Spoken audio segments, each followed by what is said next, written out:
na sa dinami-dami ng kahalalan daw na kanyang pinagkukuha. Ito po ang programang sumasagot sa mga katanungan tungkol po sa mga aral ng Panginoon Diyos at hindi na nila sinasampalatayanan ng Iglesia ni lalo na Cristo. kung Ito po ibatatay ang lamang ay tamang sa daan. Biblia.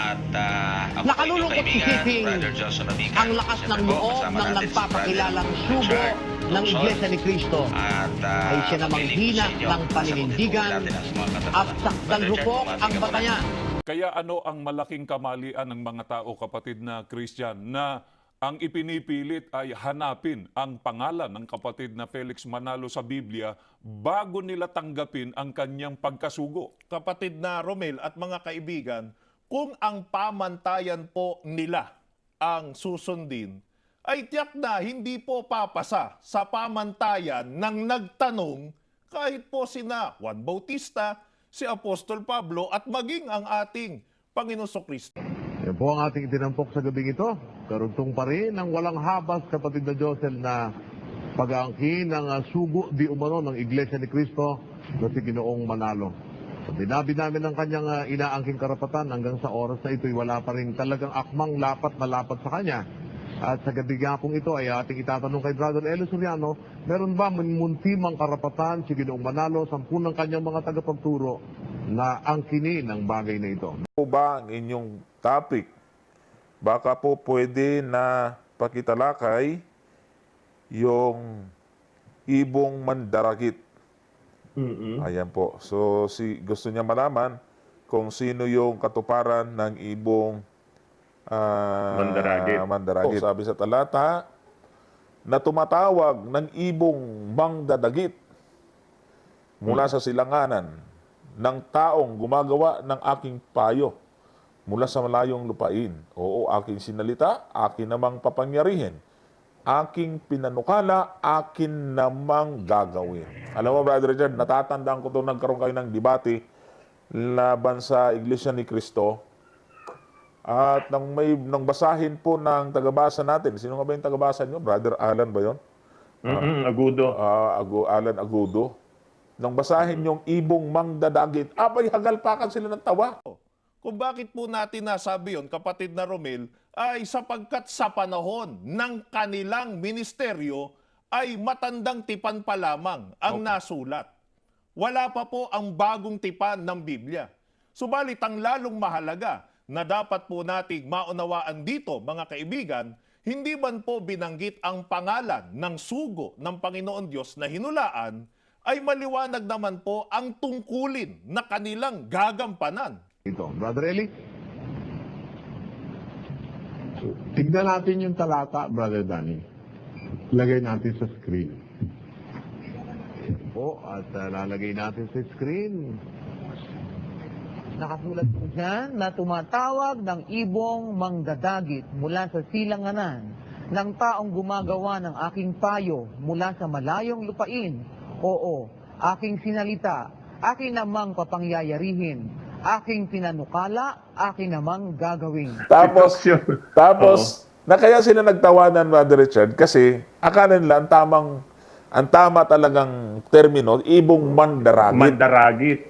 Dito sa Tagalog, mangdadagit talaga. Kaya nahalata natin na hindi talaga sila nagbabasa ng Bible, pasugo lang talaga ang binabasa nila. Kaya natawa sila. Samantalang nakikita natin din sa talata mismo, ibong mangdadagit.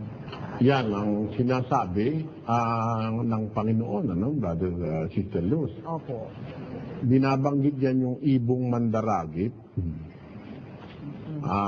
mula sa silanganan ng taong gumagawa ng aking payo mula sa malayong lupain.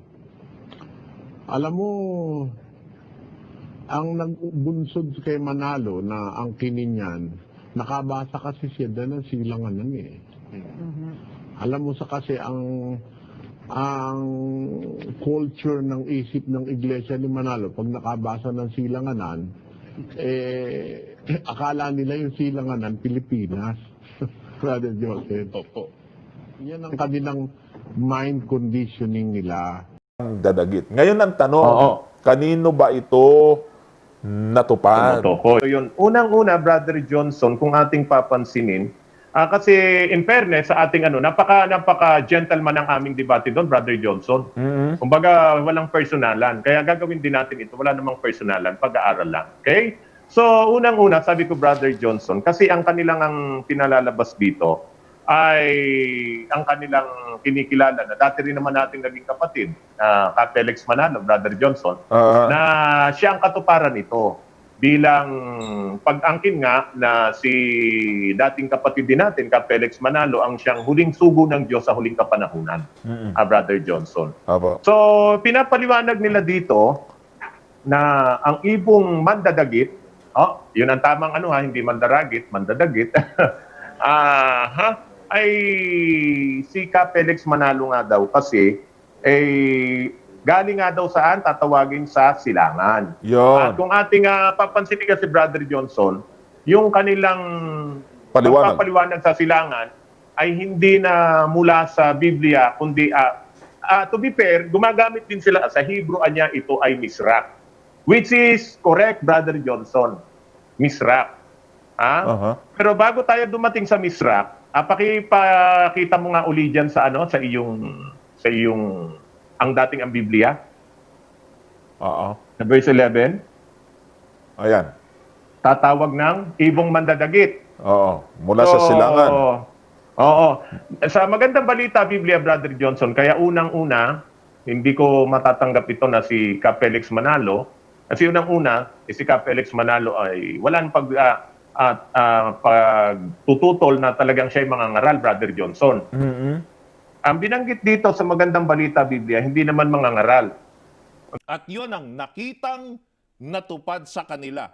Tulad po ni Juan Bautista na nangaral sa pagdating ng Panginoon Kristo, si Apostol Pablo na nagpabalik loob ng maraming mga hintil sa Panginoon Diyos, at ang Panginoon Kristo na nangaral ng mabuting balita ng kaligtasan. Sa makatuwid po mga kaibigan, kaya po hindi binabanggit sa hula ang pangalan ng sugo ng Panginoon Diyos, ang pangalan ng sugo ng Panginoon Diyos na hinuhulaan na mangangaral sapagkat hindi naman po yung pagkatao ang hinuhulaan, kundi yung gawain na kanilang gagampanan. Tama po, kapatid na Romel. Na pagkasilangan ng Pilipinas, alam mo, ang silanganan dyan, hindi silanganan ng mundo Yung binabanggit dyan silanganan ng Israel dahil ang kapitolyo ng Biblia, ang Israel. Kaya kung may silanganan man dyan, hindi pwedeng sabihin is Pilipinas agad dyan. O yung silanganan o east na according to geography. Hindi naman geography ang pinag-uusapan dyan Ang pinag-uusapan dyan yung direksyong nanggagaling sa sentro ng Israel. Kaya pag sinabi dyan silanganan ng Israel. Di ba? Dito, may tinawag na akong mandirigma sa silangan. Warrior, hindi pastor, hindi evangelist, Brother Johnson. May tinawag na akong mandirigma mula sa silangan. So doon pa lang, hindi na qualified, Brother Johnson. Alam mo, Brother Johnson, sabi ko, bago yung silangan, hindi ko matatanggap na si Ka Felix Manalo itong ibong mandaragit. Sa Hebrew, yung salitang ibong mandaragit ay ayet, Brother Johnson, ayet.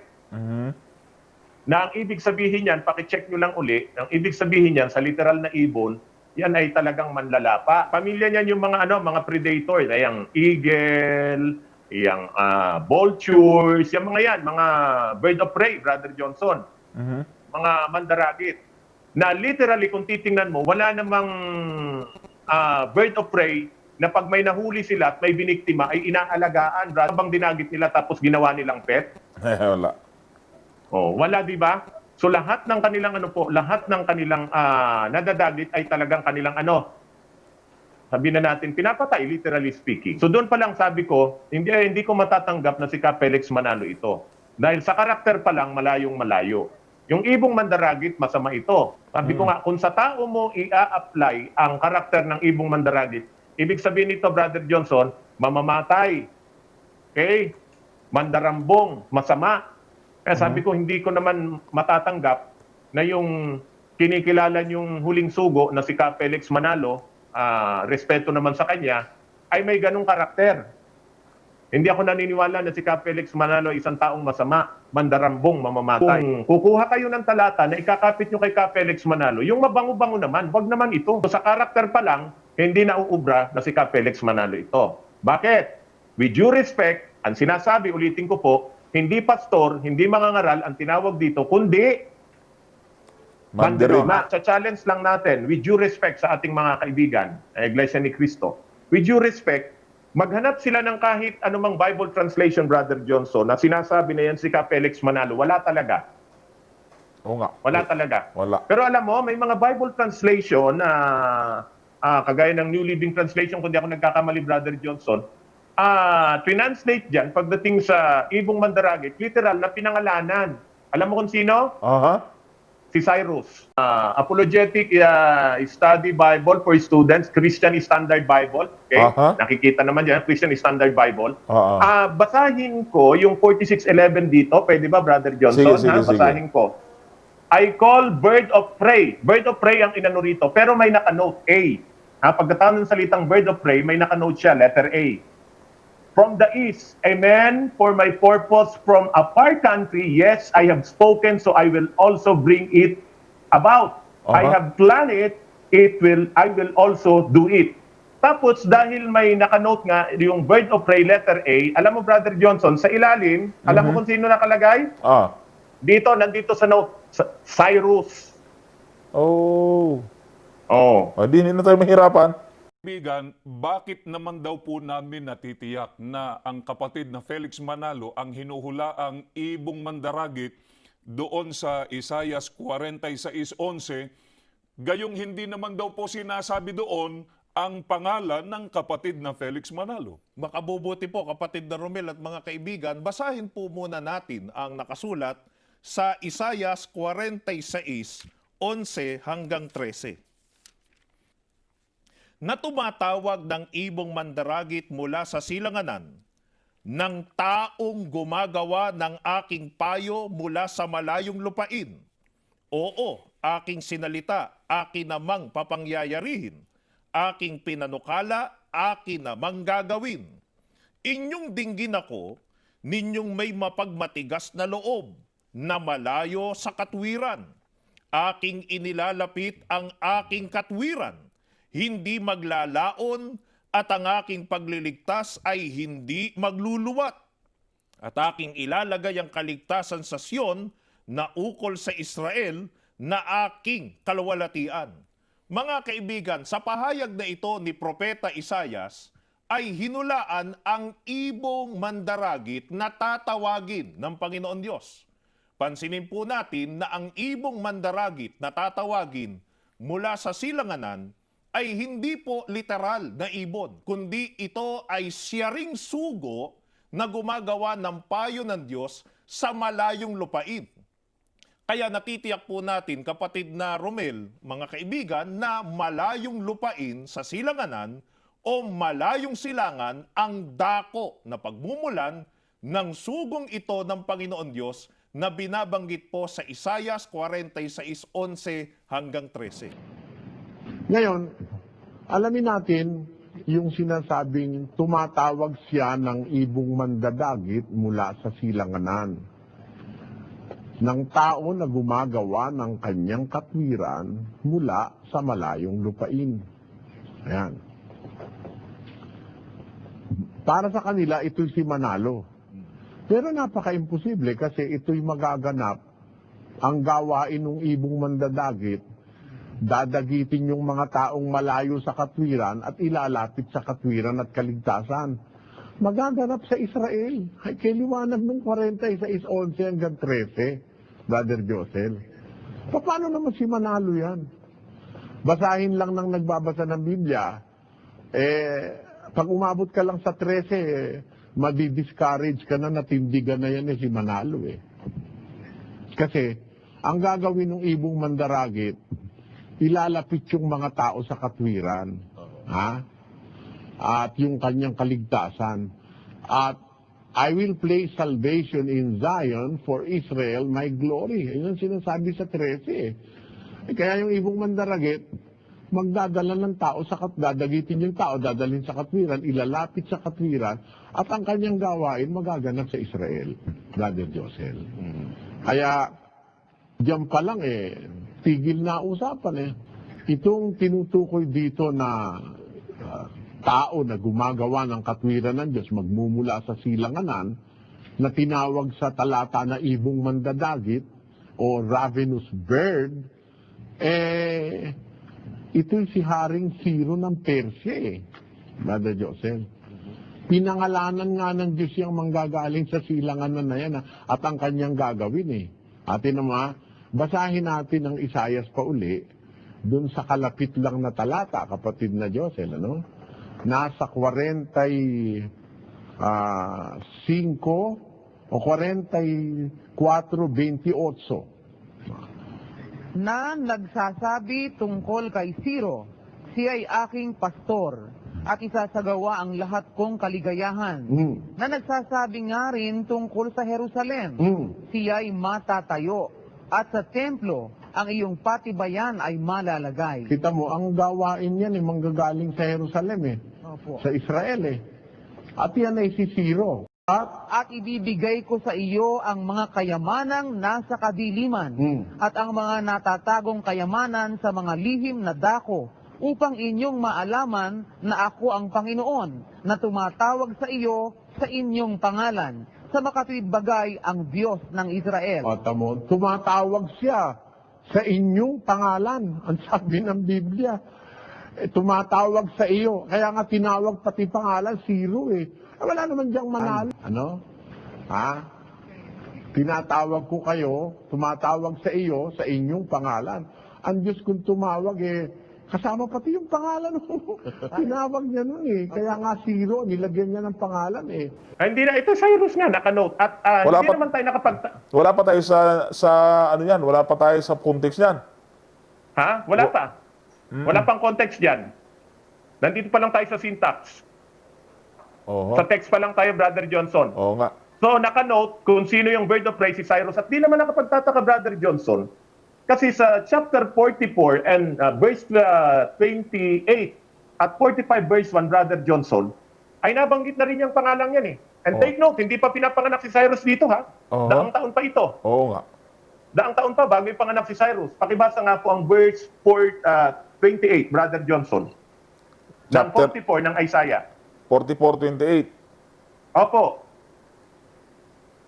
Ayan. Sabi po dito, at nagsasabi tungkol kay Ciro, siya'y aking pastor at isasagawa ang lahat kong kaligayahan. Na nagsasabi nga rin tungkol sa Jerusalem, siya'y matatayo at sa templo ang iyong patibayan ay malalagay. Binanggit dyan na pastor ito ang contention nila. Oo. Bakit? Pastor ba si Cyrus? Mga ngaral ba yan? Mamaya, liliwanagin natin yan, Tama. Bakit ganon? Verse 1 ng chapter 45, yung kasunod, kasi hanggang 28 lang ang 44. Tingnan natin kung sino uli yung pangalan na nabanggit dyan. Ganito ang sabi ng Panginoon na kanyang pinahira ng langis kay Ciro, na ang kanyang kamay ay aking hinawakan upang magpasuko ng mga bansa sa harap niya, at aking kakalagan ang mga balakang ng mga hari upang magbukas ng mga pintuan sa unahan niya, at ang mga pintuang bayan ay hindi masasarhan. Ayan, chapter 46 at chapter 44, verse 28, si Cyrus ang binanggit.